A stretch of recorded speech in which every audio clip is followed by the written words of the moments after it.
que murió después de varios días, fue llevado herido para el presidio y murió después de varios días. Y René González Guerra fue herido también ese día allí. Después que se terminó ese ataque que nos hicieron, nosotros nos quedamos allí en el campo y empezamos a tirar piedras, a tirarle piedra a los guardias que estaban armados. Como a la hora de eso, sentimos un ruido ensordecedor y cuando miramos, era que venía un batallón completo, un batallón con camiones, tanquetas de guerra, que nos rodearon con los camiones y las tanquetas de guerra y batallones con bayoneta calada. A nosotros que éramos en ese momento 70 y pico de hombres, solamente con piedras en la mano y ya con 2 muertos y un herido en el campo. Ellos empezaron a volvernos a tirar para obligarnos a llevar, que nos querían llevar hacia los camiones para trasladarnos a la prisión. Y nosotros empezamos a tirarle piedra a ellos, y ellos tiro con nosotros y nosotros piedra con ellos, hasta que al fin fuimos a los camiones, montamos en los camiones y habíamos, muchos de nosotros nos habíamos quitado la camisa y habíamos manchado la camisa nuestra con la sangre de los compañeros nuestros que habían caído. Y entonces cuando pasamos por Nueva Gerona, las camisas de muchos de nosotros se las tirábamos al pueblo que estaba en la orilla de las calles, porque nosotros íbamos gritando lo que pasaba. Le tirábamos las camisas nuestras al pueblo y el pueblo cogía las camisas y las miraba, que estaban llenas de sangre. Cuando llegamos al presidio, todos nuestros compañeros que ya se encontraban en las circulares ya sabían ya de que habíamos tenido muertos y que habían heridos que habían traído también antes que traernos a nosotros. Empezaron a cantarnos el himno nacional y a aplaudirnos. Y yo sentí una emoción tan grande en ese momento que ese era un momento en que yo estaba más dispuesto que nunca a dar mi vida por la libertad de mi patria. Un elemento común dentro del presidio fue la capacidad de los prisioneros políticos de fortalecerse espiritualmente. En la vida espiritual del presidio es porque tú no tienes nada, porque tú tienes que buscar una salvación constante, porque tú tienes que sobrevivir cada día, porque tú tienes que confiar en alguien que esté más allá de ti mismo. No creo que otro sacerdote en Cuba haya tenido ese privilegio durante tantos años y durante todo, que estar al servicio de hombres valientes, de hombres especiales, de gente de una calidad humana increíble. Es un privilegio. Yo le doy gracias a Dios y creo que me faltarán los días de mi vida para poder dar gracias a Dios por ese privilegio de haber acompañado al presidio político cubano durante 10 años. El presidio modelo fue la base para la formación de muchos hombres que en sus largos años de confinamiento político se educaron, se capacitaron, se convirtieron en mejores ciudadanos. Cuando nosotros llegamos a presidio, a Isla de Pino, sabíamos que teníamos que prepararnos culturalmente, prepararnos en educación, pero también prepararnos para el poder. O sea, nosotros teníamos que superarnos. La mayoría de nosotros éramos jóvenes. Algunos sabían un poco más, habían profesionales, habían algunos que eran incluso analfabetos. Y eso fue una política general de los presos políticos cubanos en Isla de Pinos. De los que más sabían enseñaban a los que menos sabían y todos aprendíamos. Incluso los profesionales se especializaban. Si eran doctores, a lo mejor estudiaban economía y se estudiaba oratoria. O sea, era una política general de que teníamos que superarnos desde todo punto de vista. Y entonces el propósito que yo me hice, tratar de salir de aquí un hombre mejor de lo que entré.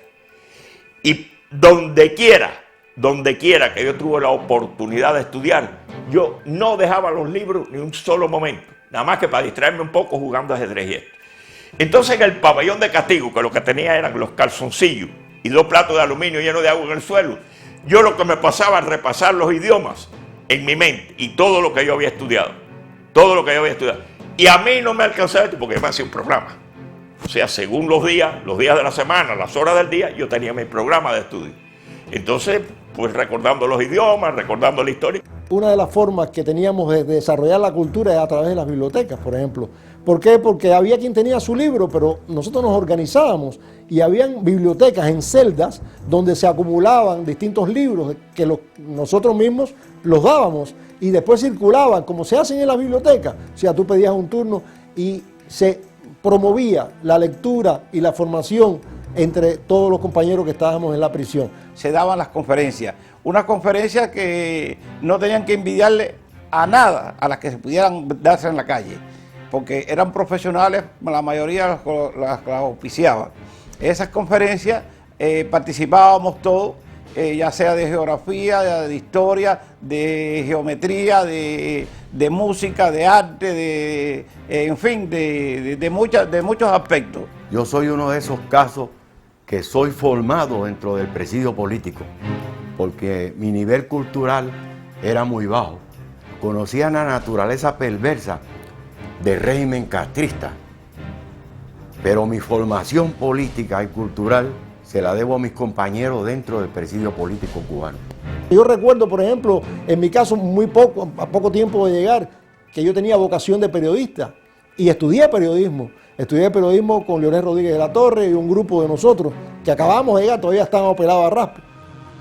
A pesar de la censura y del control de la información ya impuesto en Cuba, dentro del presidio existía libertad de expresión, existía un periodismo independiente y libre. Tuve una gran sorpresa al entrar en las circulares. Allí me encontré que los jóvenes que se encontraban presos allí estaban haciendo un periodismo independiente que fue la base fundamental de esta historia, o parte de la historia que el presidio histórico cubano ha legado. Los jóvenes trabajaban de muchas maneras el periodismo, uno de ellos era con los radios. Eran invenciones y componentes que entraban en prisión clandestinamente o creados dentro de la prisión con piedra de pedernal, con sueros que conseguíamos, en fin, era algo clandestino fundamentalmente. A veces era una cuchilla de afeitar, a veces se orinaba en una piedra y de ahí los ingenieros sacaban informaciones para que pudieran haber frecuencias dentro de los radios. Aquello era increíble la forma en que trabajaban.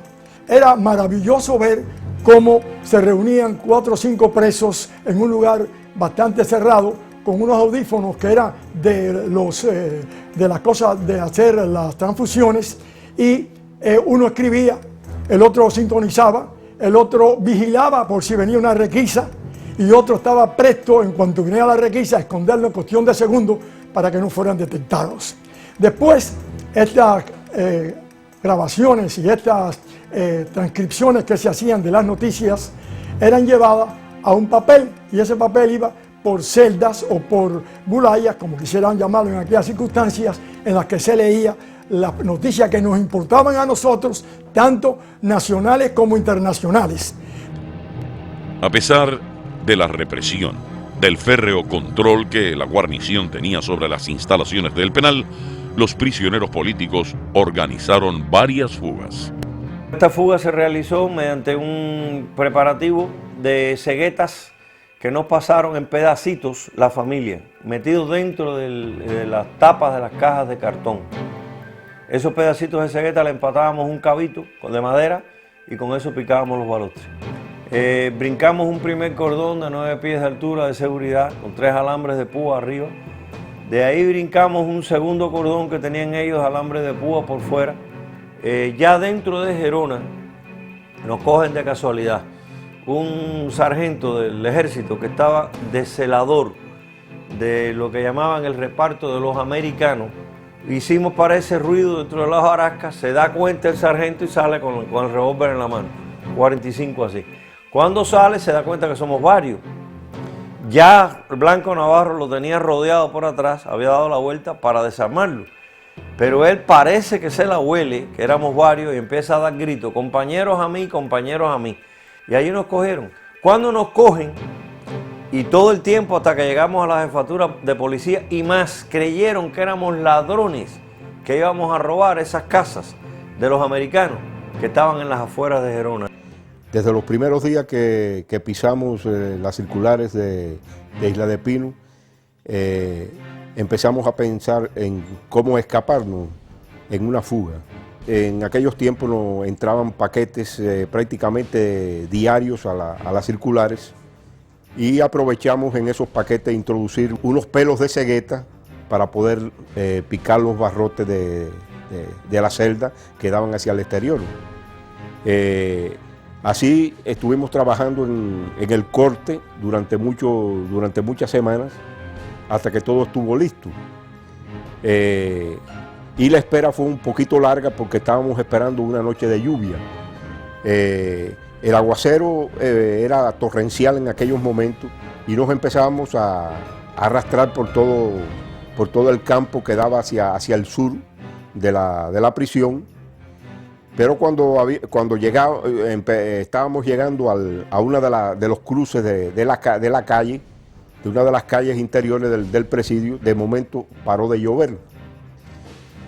Y la circulación de la guarnición empezó a moverse normalmente.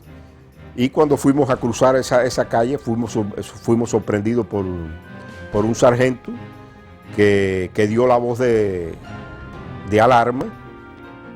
Algunas fugas fueron coronadas por el éxito. Lo primero que yo empecé a recopilar fue lo más difícil de conseguir, que eran las identificaciones. Fui recopilando otras cosas, por ejemplo, un pantalón verde olivo. Me faltaba una gorra y en una de esas que dejaron mal puesta una de las gorras, nos hicimos de ella. En la primera fase del plan, ya escogiendo el día, era hacer un muñeco para que cubriera el primero y el segundo conteo en la circular que se producía después que salían los bloques. Se ideó un muñeco con ropa de preso. Lo único que tenía era unos alambres de perchero y otras cosas que habíamos entrado para sostenerlo en un palo de escoba la cabeza. Hicimos una soga por arriba del avión de arriba y entonces se le colocó aquí atrás para cuando pasaran por la celda en ese primer conteo, el que se paraba al lado alaba la soga y entonces sentaba al muñeco que estaba amarrado por aquí, lo sentaba y lo contaba. Llegada la fecha de la fuga, que fue el día 2 de junio de 1966, a las 5:30 a 6 menos cuarto de la mañana salía el primer bloque y en ese salí yo con el grupito que me iba a ayudar a hacerme un coro afuera y poderme quitar la ropa. Me saqué los hilos del pantalón y la camisa, que ya estaba preparada para eso, y me quedé con el pantalón verde olivo, el pullover que lo había teñido, que no tenía la P, lo había teñido de verde olivo, y la gorra. Estaba hecho un militar completo. Habían, yo diría, 50 o 60 guardias. Yo me mezclé con ellos. Todos eran más o menos de mi misma edad, 20 y pico de años, en esa época. Y yo me fui caminando por todo el comedor. Cuando llego al muelle de Nueva Gerona, donde estaba el Pinero, me dan la mala noticia que el Pinero estaba con roturas y que no iba a salir. Pero que iba a salir un yate que estaba allí a las 5 de la tarde. Con mucho desespero esperé la hora, me paré en la cola a la hora fijada y me monté en el yate. Y llegué a La Habana exitosamente por la noche ya. El dolor y la angustia de los prisioneros políticos era solo superado por el que padecían sus familiares. Millares de madres, padres, esposas e hijos viajaban desde los puntos más distantes de Cuba hasta llegar al surgidero de Batabanó y desde a Isla de Pino en los ferries Isla de El Tesoro y El Pinero para poder ver, tras meses de desesperanza, durante apenas 2 horas a sus familiares. Viví muchas experiencias y muchos maltratos y vejámenes de la policía política del régimen cuando íbamos a las visitas. Desde que salíamos de nuestras casas íbamos controladas por el gobierno comunista con un telegrama que solamente dejaba pasar 2 familiares por presos políticos. y entonces nos empezaban a requisar todo lo que llevamos. Solamente nos permitían en cada visita alrededor de 12 a 15 libras de alimento. Entonces cuando llegábamos al guardia que nos estaba requisando los alimentos, a veces nos miraba los alimentos y decía, esto no pasa, porque no pueden pasar pollo, por ejemplo. Y bueno, pues entonces hacíamos así y nos esquivábamos hasta el otro que veíamos que no estaba botando el pollo, que nos dejaba pasar el pollo. Y entonces íbamos hacia el otro guardia que lucía ser un poco más flexible. Pero si llevabas ahí un poco de carne de puerco, ese guardia te decía, esto no pasa porque es carne de puerco, y te la botaba allí mismo. Y nosotros viendo con la necesidad que teníamos de conseguir las cosas para ellos, y la necesidad que tenían ellos y el hambre que estaban pasando, ver botar aquellas pilas de comidas allí que eran necesarias para ellos. Nos requisaban todo el cuerpo, unas milicianas que habían allí, y prácticamente que nos desnudaban, y hubo ocasiones hasta que nos mandaron a abrir las piernas para mirarnos hacia adentro. Eso fueron una de las vejaciones más grandes que yo he podido soportar en mi vida para poder ver un familiar preso en Cuba. Numerosos padres e hijos compartieron celdas dentro de estas circulares. Otros solo pudieron ver a sus padres en la distancia a través de las rejas sin poder darles el último adiós. Mi padre había caído preso en Oriente, estaba en la causa de Alberto Müller, había sido condenado a 3 años y estaba en Puerto Boniato. Estando yo en Isla de Pino, en la circular 4, él lo trasladan hacia Isla de Pino. Cuando él pasa entre la 3 y la 2, yo estaba en el 4º piso, mirando por los barrotes, por la ventana, a ver si conocía a alguien allí de la cordillera, lo cual era lo normal, ¿no? Entre los gritos de siempre, que uno conocía a sus amigos. Entonces hay un señor que se llama Rolando Nieves, que estaba, un recluso, un amigo mío que estaba un piso debajo, que él había estado en Boniato, y él divisa a mi padre. Y entonces empieza a gritarle, oye, Roberto Elías, Roberto Elías. Entonces yo me pongo muy nervioso, porque yo dije, ¿cómo Roberto Elías? Y entonces empiezo yo a buscar, y entonces diviso inmediatamente a mi padre en la cordillera de preso. Él venía barbudo, pues tenía mucha barba y llevaba 1 mes y medio sin afeitarse, con una toalla tirada arriba. Y yo empiezo, pero yo me pongo nervioso, y en vez de decirle Roberto Elías, pues entonces empiezo a decirle, oye, papi, porque era como yo le llamaba desde niño. Él se pone nervioso también y empieza a buscarme con la vista. Y entonces viene un genízaro de esto, le mete un empujón para que volviera para la fila, y yo lo que hice fue empezar a gritar. El griterío era tal de tal cantidad de presos que aquello se fumó en aquella situación.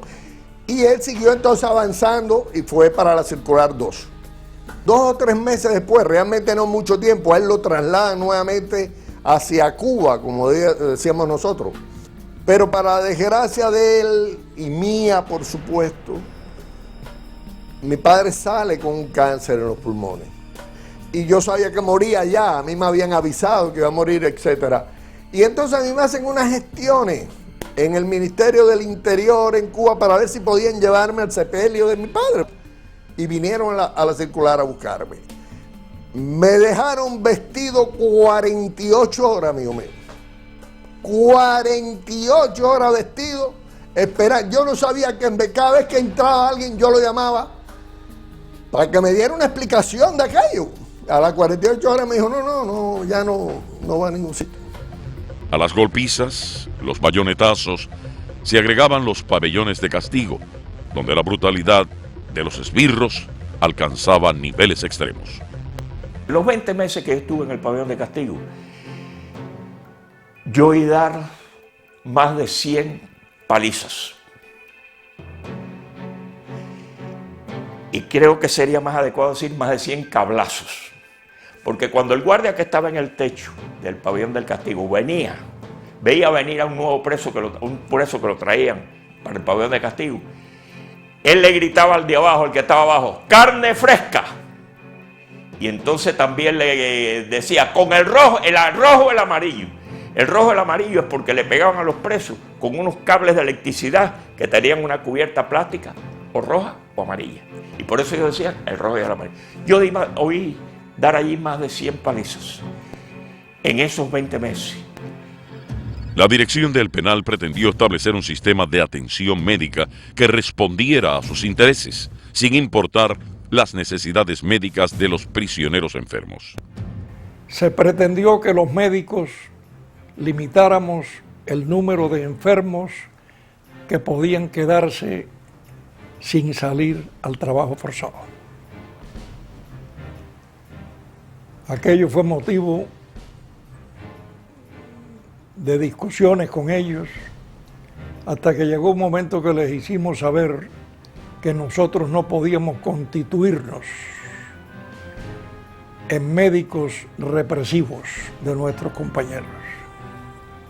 El médico militar, aún no terminada la consulta, pasaba a las 9:30 o a las 10 de la noche y de allí escogía 10 pacientes, que era lo que estaba permitido que se quedaran, sin haberlos visto, sin tener la menor idea de cuál era realmente la situación de los que quedaban en la circular. Pero esa fue la disposición que dio el señor director del hospital. Yo tuve un problema porque yo pertenecía al bloque 10, a la brigada 36. El jefe de ese bloque era un sargento llamado Bayán. Una vez yo le planteé a él que me encontraba enfermo, que ese día no iba a trabajar, porque me encontraba enfermo, mal. Y él me dijo que no, que tenía que ir a trabajar así. Yo le dije que no. Él me atacó con una bayoneta y me hirió acá, en el pecho y en la mano. Los compañeros míos vieron cuando estaba, como yo estaba echando sangre acosado, y 2 compañeros míos a los cuales recuerdo con mucho afecto y le debo mi vida. Uno es Ricardito Crufón y otro Pérez Corso. Se metieron entre el sargento y yo, me arrastraron y me montaron en el camión. En ocasiones, la crueldad de los sicarios conducía a los prisioneros políticos a plantar al trabajo forzado. Yo vi que mi situación era muy mala. Hablé con un amigo mío, compañero también, en la circular 3 en Isla de Pino, que se llama Heriberto Bacallao, y decidimos, Bacallao, aquí lo mejor es morir de una sola vez. Vamos a plantar a no trabajar, a negarnos a trabajar. Yo veo que Campeón empieza a darle golpe a uno de los estudiantes, yo creo que le decíamos el Morito, uno de los estudiantes más sencillos. Entonces me salí de la fila, clavé el pico en el piso, en la tierra, y dije, no trabajo más. Entonces dice, Girón viene para que tú no vas a trabajar, y habla por la bayoneta, pero en ese momento Ricardo Vázquez también sale, yo no trabajo más tampoco, y clava el pico en el suelo. Entonces empieza a picarme con el estilete por aquí, por las piernas, y a darme con la bayoneta. Corre, y corre. Y yo no corría.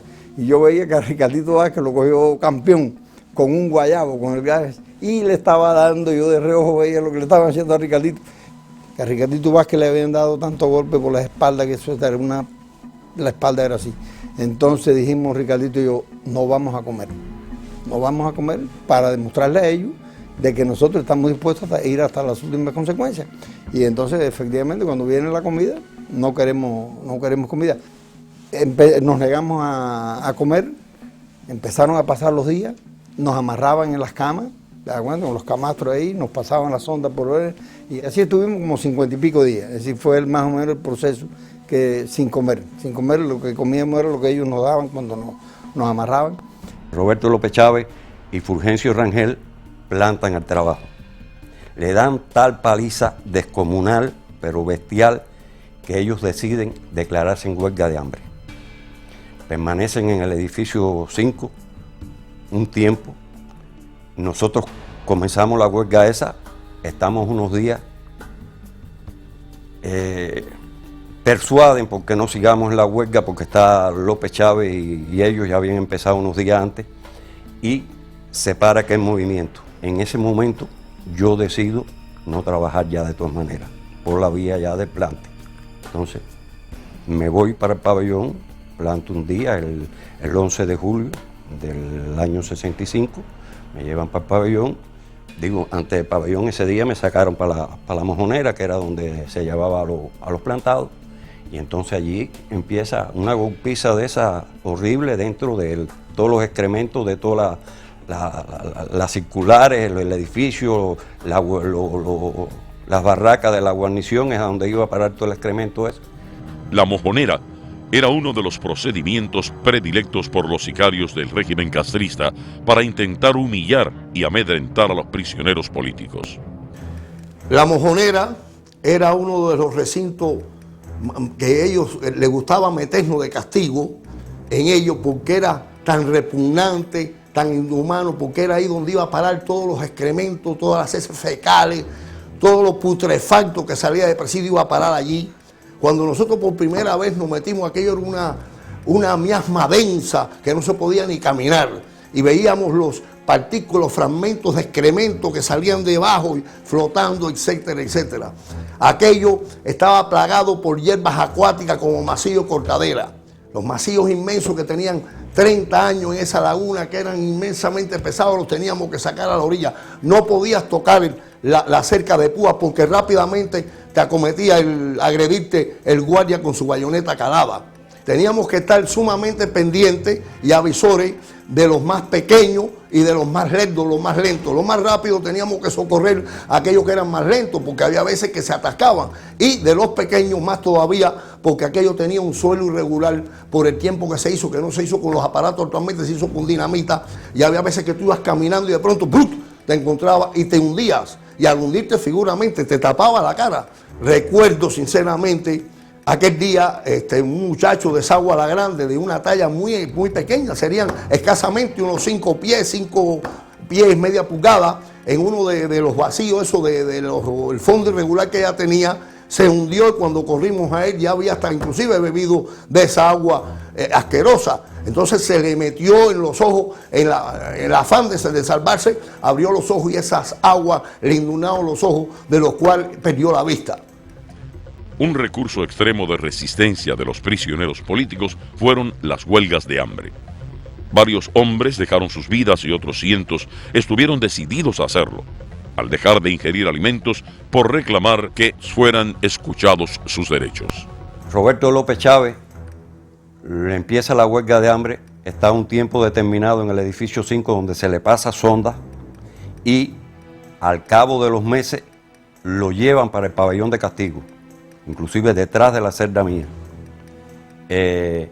Allí ya no tiene la sonda, no tiene quien le pase sonda, y le ponen la comida en un plato, pero él no la prueba nunca.